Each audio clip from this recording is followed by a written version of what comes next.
What we wanted to do was celebrate the Duke healthcare team members that really kind of put it all on the line through COVID, but weren't necessarily doctors or nurses.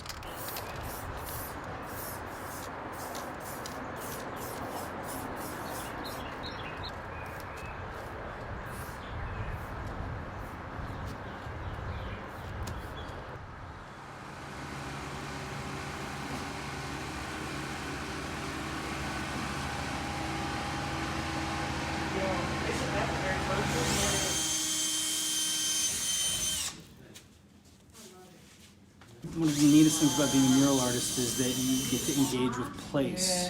That's why I kind of got teary-eyed looking at it because I love hearing that because it's amazing.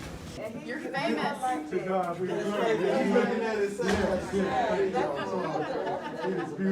we tried to do our best at pulling some examples from the various teams that worked through COVID alongside doctors and nurses, but really kind of putting the spotlight on all of the other team members.